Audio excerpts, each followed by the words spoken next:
Ladies and gentlemen, welcome to the Bullpen.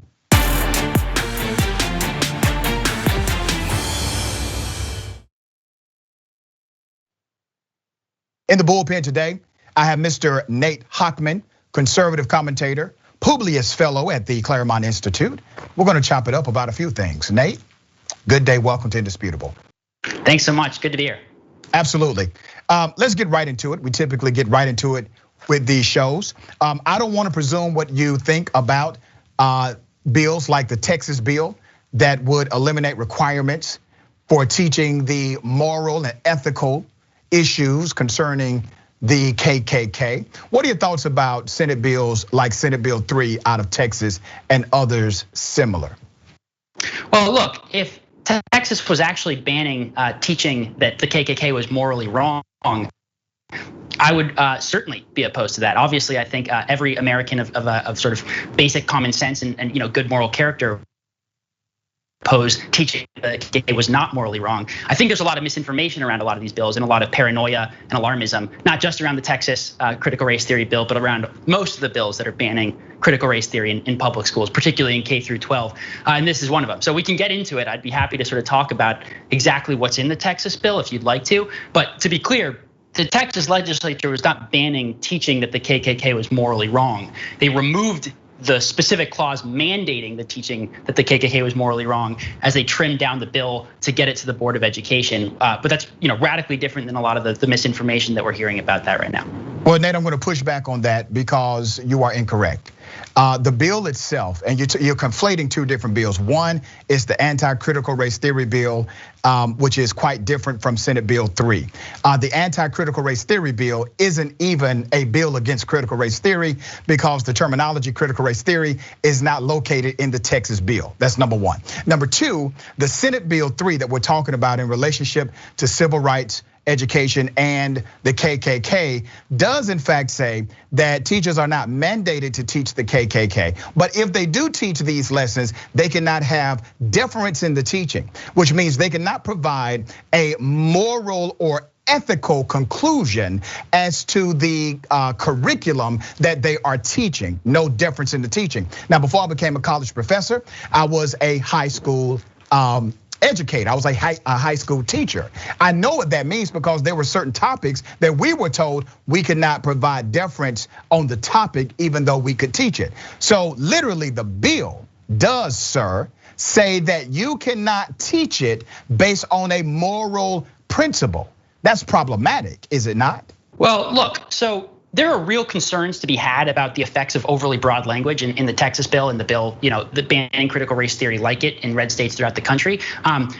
It's probably not productive to quibble about technicalities, but it's not true that any part of the Texas legislation that we're talking about says that teachers can't draw moral conclusions about the KKK. There's nothing in the bill or any of the bills that were proposed that says anything like that. So I'm a little confused where you're getting that from. Yeah, I need you to read the line that says they cannot provide deference to the teaching. I need you to read that line and understand what that line means in the statutory interpretation. As a matter of fact, Representative Hughes, who's a co-author of the legislation, said that language is also confusing to him as well, who was initially in support of it, still seems to be in support of it, but says the ambiguity in the language makes it problematic in the interpretation. The bottom line is, why are they messing with it in the first place? There are real concerns to be had about ambiguity, like the rep that you referenced was talking about, but that's different than saying what I think you were saying earlier, which is that there's anything in the Texas bill to suggest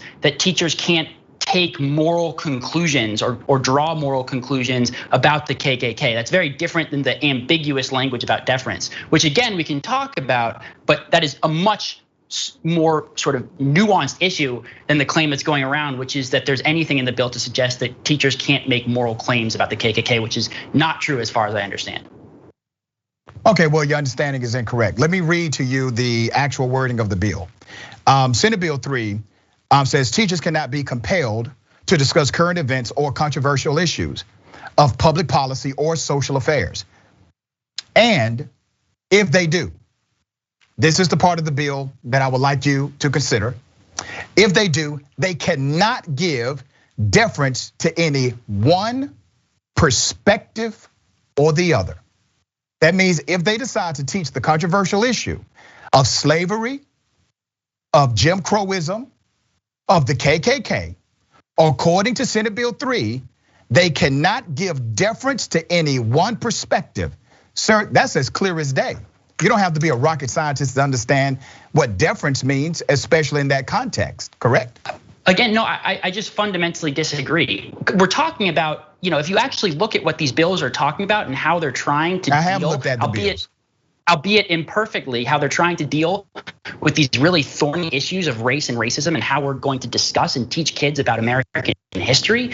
They're teaching MLK's letter from a Birmingham jail. They're teaching Frederick Douglass. There's specific provisions in the bill talking about mandating teaching the contributions of non-whites, people of color, minorities to American history, right? This is not the sort of all-out assault on any kind of nuanced view of American history that we're talking about. There are mandates about teaching Jim Crow and specifically how Jim Crow and the institution of slavery hurt black people in America. So the idea that, trying to avoid some of the more radical implications that some teachers have been teaching in public schools, which is what this bill is targeted at, is somehow removing any discussion of America's past sins is simply not true. If you actually look at the curriculum that we're talking about in the bill, we're not whitewashing history. We're trying to avoid the specific, more radical aspects that have been slipped in under the radar to teach kids, things that are associated with critical race theory, rather than, trying to teach this chauvinistic, perfect whitewash view of American history. Yeah, you're wrong again. But let me ask you this.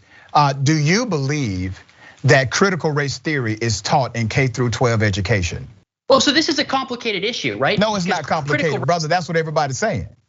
Well, okay, so let me explain to you what I'm saying here, right? Which is critical race theory. There is a point in the argument, a very narrow point, that critical race theory as a narrow legal doctrine is not taught in K through 12 because it's a doctrine that's pretty much confined to critical theory classrooms in undergraduate and graduate schools and law schools. But the concepts that are associated with critical race theory have absolutely trickled down into K through 12 in a really insidious and poisonous way, and they're being taught to our kids. Explain racial essentialism, et cetera, et cetera. So these are big. So racial essentialism, one, right? Teaching that certain people are inherently oppressors, certain people are inherently victims based on their race, setting kids against each other as a result of their race, right? The entire concept of systemic racism is actually incredibly controversial, but taught as fact in a lot of these schools, right? That comes from critical race theory. The assault on colorblindness, on the idea that equality before the law actually isn't enough, right? Another very controversial topic that we can debate, but should not be taught as fact to our children. These things they come from critical race theory and they're being taught to our kids. So critical race theory is having a profound effect on the state of our K through 12 education, even if the specific Richard Delgado critical race theory textbook isn't being taught in our schools. And that's what the line about critical race theory not being taught in K through 12 misses. It's an important nuance that needs to be. So listen, man, I hate to keep saying this, brother, but you're wrong again. Critical race theory, by definition of theoretical frameworks, is not a fact. You understand that, right? It's a theoretical framework. It is an advanced theoretical framework that provides an analysis of contrast and comparison in order to come to a conclusion if you choose to, but it does not provide a conclusion for you. It is a theoretical framework by design and by definition. It is not in fact a conclusion. The second part of what you said about teaching that CRT somehow teaches that individuals are inherently racist or they are oppressors. Critical race theory completely de-emphasizes individual racist people and places emphasis on the institutions, policies, statutes, and laws, not people. So when you all say things like, well, it teaches that particular people are inherently racist or oppressors, CRT teaches completely the opposite of that and says you should not even pay attention to the individual racist person because they're not your real problem. Your real challenge is overcoming the systemic biases ingrained and contextualized in your everyday living that is related to policy, institutional norms, laws, statutes. So how do you all get away with saying something like that, which is completely contrary to the teaching of CRT? So you're right, Rashad, I know I'm right. Critical race theory does de-emphasize. You're right on a narrow point. It de-emphasizes the individual. I'm right on all of them, brother. And it elevates over the individual the racial group identity, right? It is the exact contrary. It is the inversion of judging people by the content of their character rather than the color of their skin. It says what matters about you is not your actions as an individual. What matters about you is your racial identity, which is precisely why it is such an insidious and poisonous ideology, particularly when being taught to impressionable young children. So it de-emphasizes the individual, but it absolutely gives you conclusions to draw, right? That in and of itself is a conclusion, saying that what matters about you is not your individual actions, your individual character. What matters about you is your racial group identity. That is a conclusion, and it's a conclusion that is being taught to kids precisely because kids are not capable of grasping the whole complex, nuanced framework that might be taught as CRT in law school. Well, yeah, and that's why critical race theory is not taught to K through 12 students, period. It's not taught. It was. So I just explained, I did just explain though why aspects of CRT are being taught. Nah, that's not CRT though. See, I can't say you're teaching qualitative comparison, right? Or qualitative research when you're not. Qualitative comparison and qualitative research is typically in a PhD level course. You can't say, well, because you're comparing two things, that makes it qualitative research. That's not what it is if it's not what it is. You have said on my show, well, it's not critical race theory, but then you say, but some of the elements are critical race theory. That actually makes it not critical race theory. That's my point to you. CRT is specifically and precisely defined by designation. So when you say, well, this is critical race theory, and then you say, but it's really not, where you just proving my point. It is not critical race theory was being taught in K through 12 education. And the real assault is actually on the teaching of the dogmatic, chaotic, and perverted history that this country has had with race relations. Right. Okay, but the difference between qualitative research and critical race theory is that the concepts we're talking about, the assault on color blindness, the racial essentialism, the teaching that your racial group identity matters. Help me understand the idea that equality, the entire concept of equity is based on the idea that race neutral equality before the law is actually not enough, and that therefore you need to treat people differently based on the color of their skin. Certain privileges should go to people based on the color of their skin if they're the part of a purportedly oppressed group, and certain disadvantages should go to people if they're white. I mean, this is what we saw in the battle over critical race theory in Loudoun County, Virginia, right? You had certain positions that were only open to students who are black, and they were not open to white students. That is the definition of an assault on color blindness. You're not getting judged for the position based on the content of your character. You're getting judged for the position primarily based on your racial identity. That's why this is so poisonous. And just to finish the point though, that concept only exists because of critical race theory. It is specific to critical race theory. It is something that was innovated by the original critical race theorist textbooks. So it's not just qualitative analysis, it is critical race theory.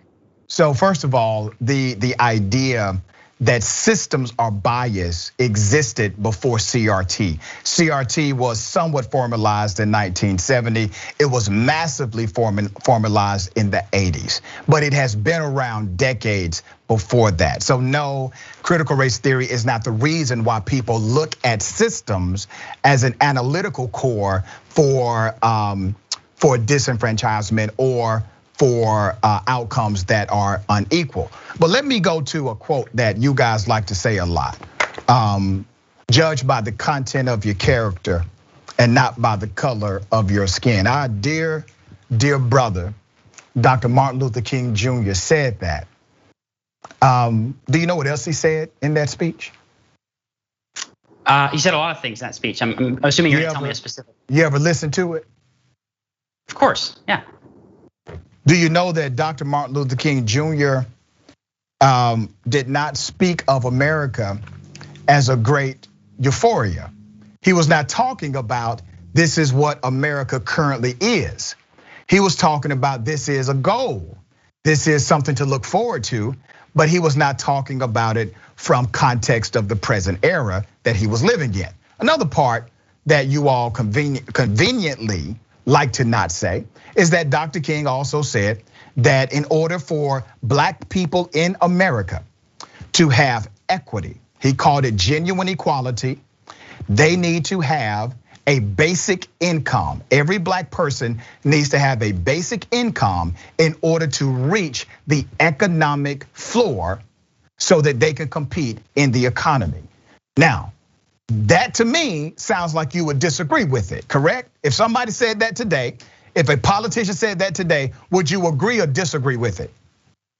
Yeah, no, I absolutely freely admit I disagree with MLK on a lot. But the basic point that has to be responded to, right, is that no one is arguing for a representation of America as a utopia or a euphoria, I think was the word that you used. So on that point, MLK and all of the conservatives who are pushing anti-CRT bills are in complete agreement. I mean, you cannot find one person who says we should teach that America has never done anything wrong, that it's perfect, that our history is perfect. That's not what anyone is trying to do. And you can see that again in the fact that the Texas state legislature, the Republicans writing the anti-CRT bills, also included mandatory teaching of Frederick Douglass's writing on the brutality of chattel slavery. They wouldn't have included that if they were trying to portray America as utopia. So again, there's plenty of things that I disagree with MLK on, certainly, but that is not one of them, and that's not one that I think any conservative in the American mainstream would disagree with.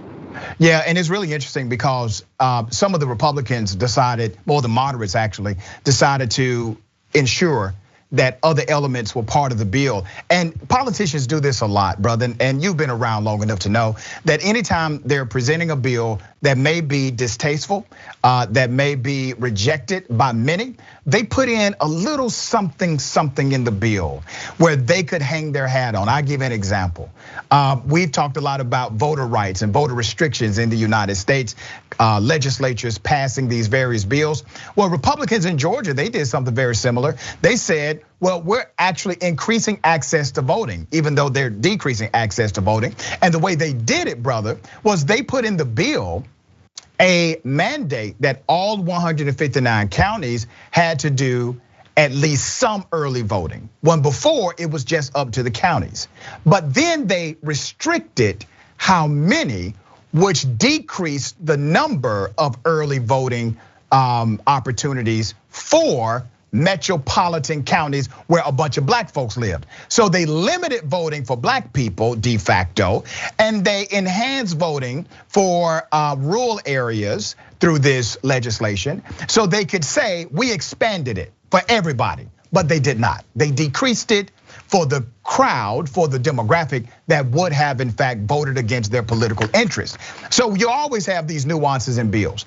Here's my thing with you, man, and I appreciate you being on the show and talking openly about it.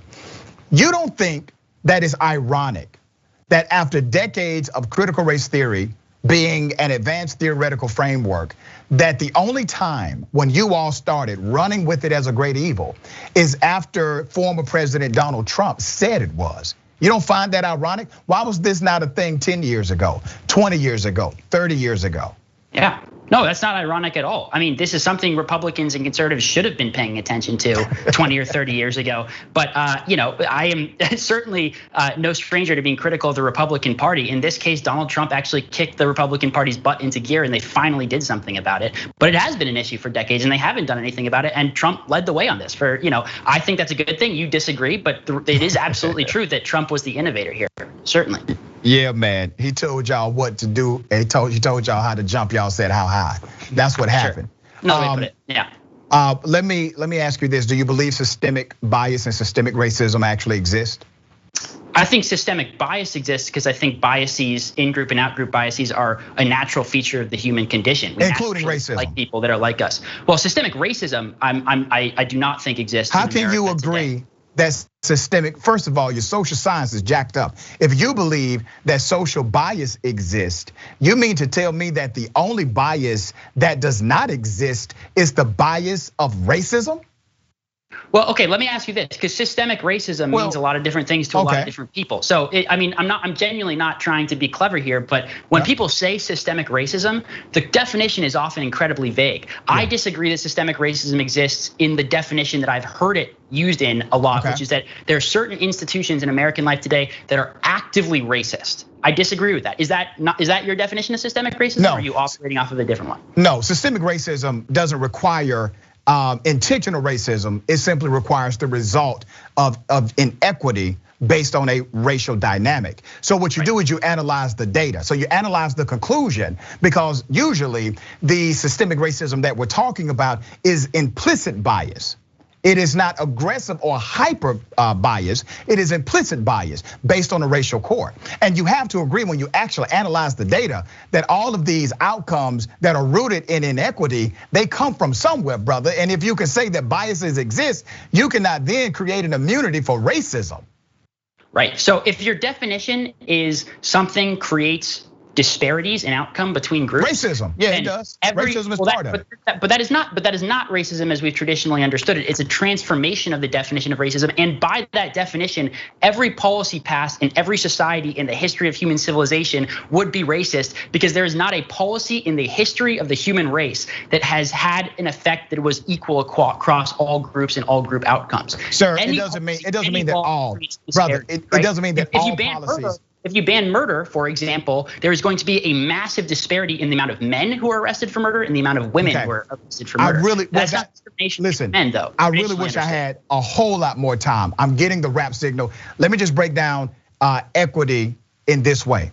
Look at it like a football team. You got two opposing teams. They're both told all they got to do is play hard and win the game. That's it. They know the rules, basically. They've trained, and you have your crowd. Your crowd, that's your media. You're spectators, right? And you're playing this game. You're competitive. You're winning. Last quarter, 1 second left, you're up by 50 points. You're winning the game. There's no way the other team can come back and beat you. And before the game is over, half a second left, news is revealed that the opposing team inherited 100 points before the game even started. It looked fair. It had the optical illusion of fairness. You were equipped to play the game at the speed of the game. But what you didn't know is that you were competing in a game where one group of individuals already inherited the winning points. How do you solve that issue of inequity? That's the issue. Brother, I appreciate you being on the show, man. I just want to drop that. Think about it, come back next time, and you can argue and debate me on it, okay? All right, sounds good. Thanks for having me, appreciate it. Absolutely, man.